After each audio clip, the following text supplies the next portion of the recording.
Oh no, I've got to work with this guy again. So, we're on a job at the moment. I've had to call in some reinforcements because the job just got way too big for me. The plastering, terrible. The electrics, terrible. So, I've had to call in some professionals.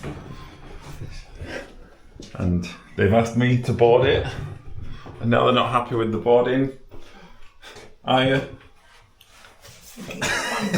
No, it's not too bad. It's not too bad. It's quite all right, actually. It's not too bad, is it? That's you know what? That's things that you can solve. That's no problem. It's okay. That will get solved. Yeah, we'll make it nice and straight. Don't worry. You're a better man than I. What have you done to my ceiling? There's not wrong with that. Right. So the usual thing is, if you got a spotlight here, and you got a button running across there. Don't leave your cable right in the corner there. Do you know what I mean? Just bring it over that button at least so that we can fish it through. Fucking hell, honestly, no wonder he's a joiner. It's a good thing I told you beforehand, isn't it?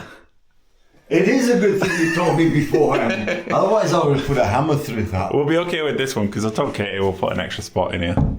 And I've already put a drawstring in. So it goes from about here to here.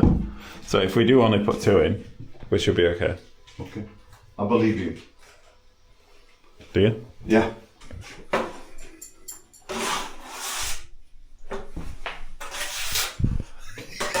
You haven't even started yet.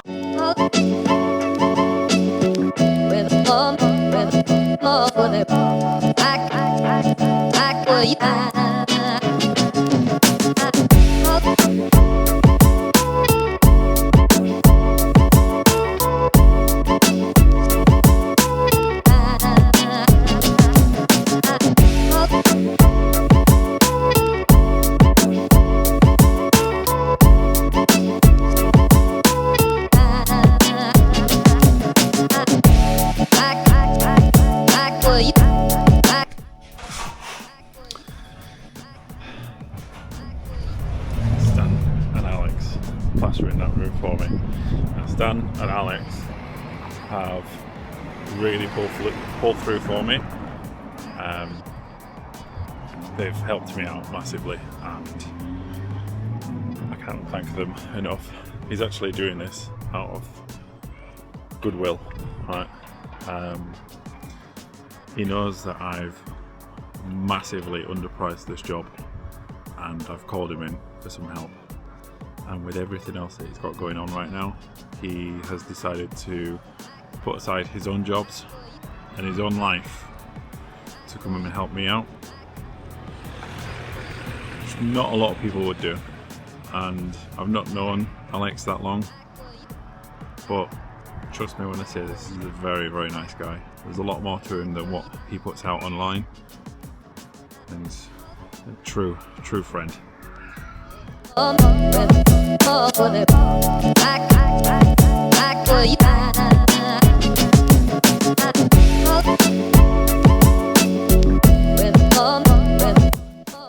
you happy, Stan?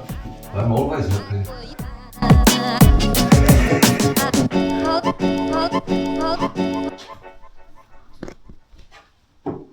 Are you happy though? I am. It's actually looking really, really good. I very much appreciate it. So It's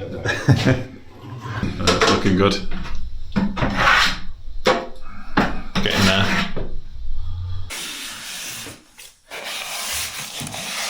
Niche there didn't turn out too bad, to be honest with you. That's all done.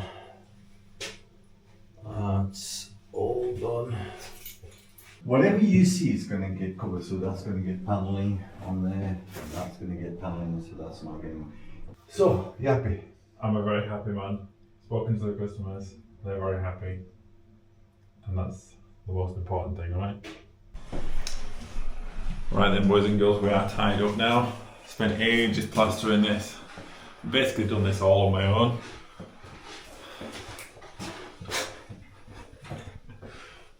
Couldn't have done it without Alex. Called him in last minute. ask for a favour. Can't wait till I find out what he wants in return. Some really bad job probably, but I'm probably not going to be able to say no because he's done such a good job. Your life is now mine. You sold your soul to the devil. You have done a very, very good job. I'm going to get some close-ups of your work now. Since you insisted I did an outro. Yeah.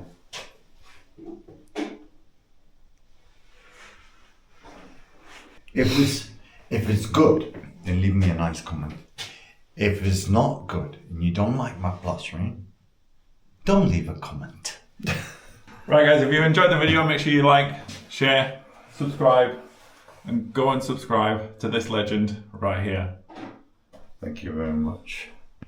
All the best, guys. See you on the next one. So, I know I haven't recorded like the rip out or a lot of the electrical, but this has been a very, very difficult kitchen, and Alex SRV has come and saved me basically because I was in way over my head.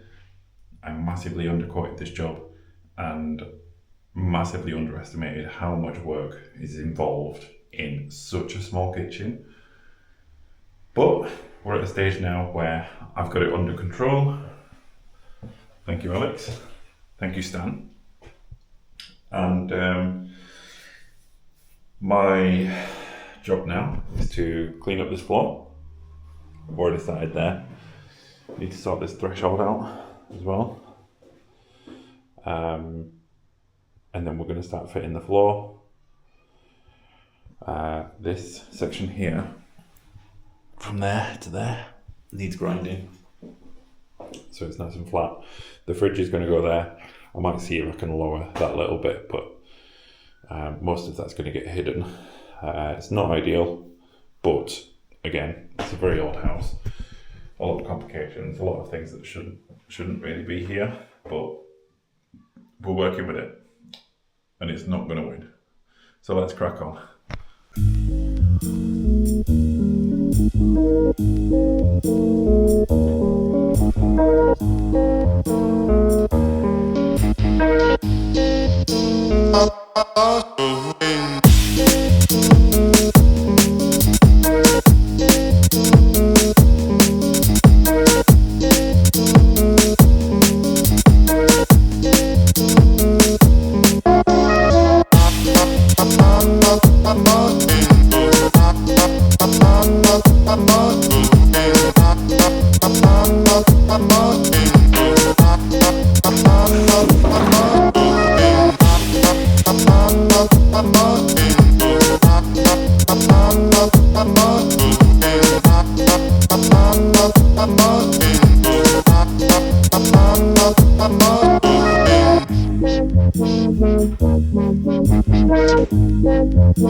I'm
Anyway, as I was saying, so don't know where I'm up to with the kitchen, but I'm 3 handles short. No, I'm not. I'm actually 4 handles short because I don't have one for the dishwasher, and I've just told Howdens that I'm 3 short. So 1, 2, 3, 4. Everything's miles out, and I'm not 100% confident doing the worktops without doing basically what I'm going to do is get some 6mm MDF or whatever, cut the strips, set them in place, glue them in place, and use that as a template, cut my worktop out, because they have to go right up to these, all the way across everywhere. There's going to be no room for error. Don't really know I'm going to do that, especially with the bolts and this as well. I'm going to get 1 bolt in there maybe, and that's on an angle which doesn't line up with that. It's all a mess. Everything is a mess, and I've still got the oven hob to wire up. This was a pain.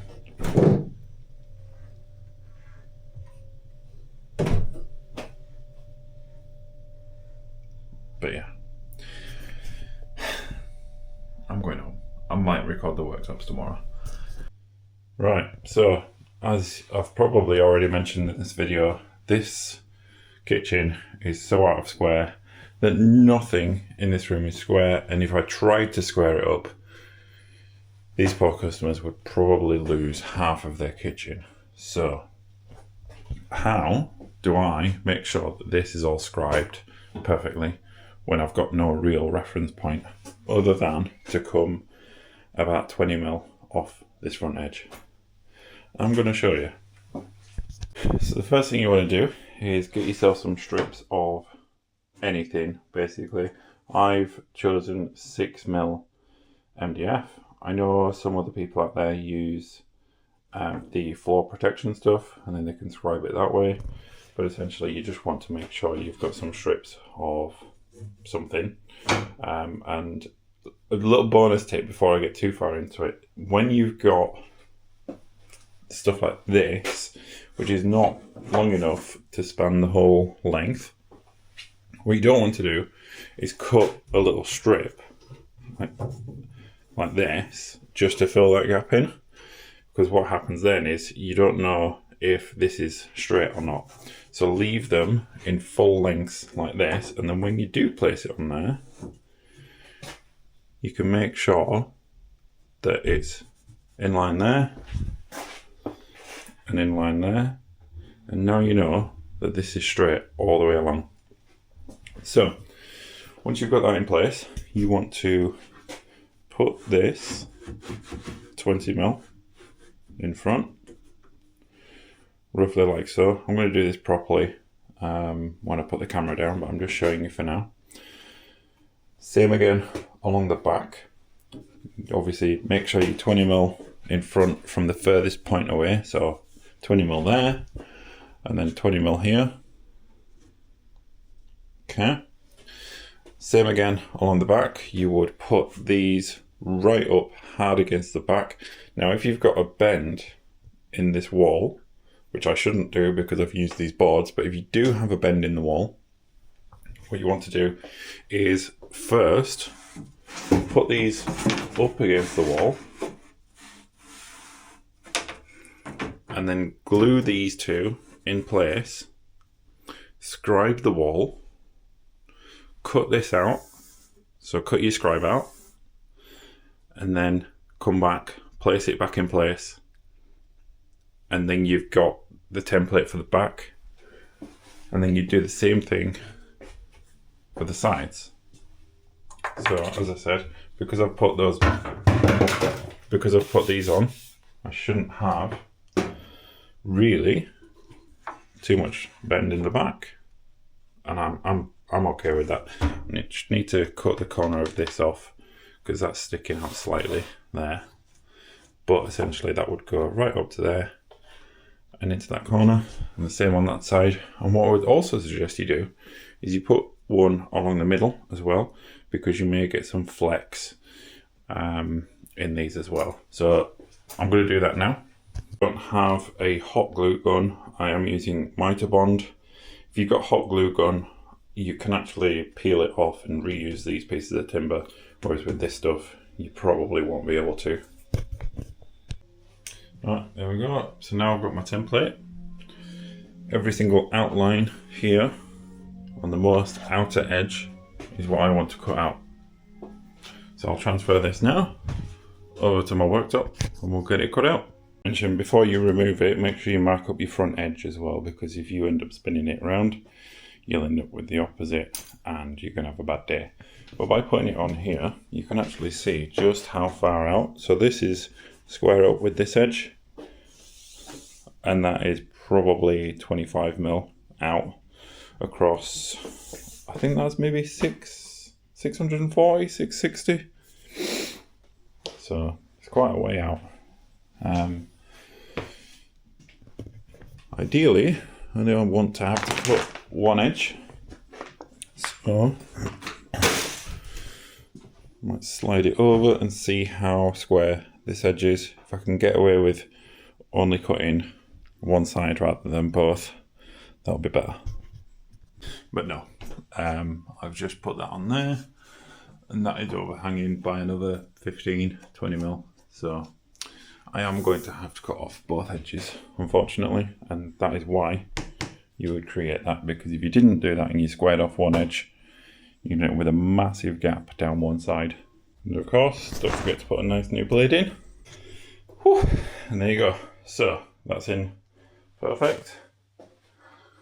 20mm spacer. I've actually got slightly more than 20mm,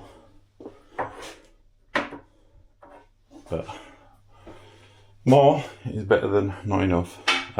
It's probably because there's a slight bow in there, but I am not too worried about that. Something like that you can fill with silicone, which is going to get silicone anyway, so that's no big deal. One thing to note is I did have to cut a back bevel on this, so put that in first while it was propped up like that, and then lowered that side down. You need a little bit of clearance there to be able to get that in. So this one should be straightforward, relatively. I can already see that that is, veering off in that direction. And then that one, this one's going to be a bit more complicated. So I actually need it to come into this slightly. So it's going to get notched around here. And I know and I can see that that wall goes off that way, and then that wall goes in the same direction. So basically the same process for that one. That section should be relatively easy, so I'll get those in now. Right, so worktops are in. We're at the point now where we're putting the sink in. Now, these companies always leave these stickers on here, and I've just tried to hit it out, and I have no confidence in them at all. I once did one of these, and the whole sink split straight down the middle because I was hitting it. And I had to take it back to, it was a B&Q one to be fair, and to take it back and get it replaced, and I decided I'm not taking the risk again. So what I'm going to do instead is this. You can get yourself an angle grinder with a 35mm diamond hole saw on there and go through it that way. Personally, I would never risk hitting these out. I tried to do it a little bit. It's just chipping the ceramic coating, and I'm scared that it's going to split the whole sink in half, which to be fair would be very impressive because this thing weighs a ton and it's very, very thick. But I'm not here to take risks. Somebody's looking at my van, so we're going to get this cut out, and we'll do it the safe way.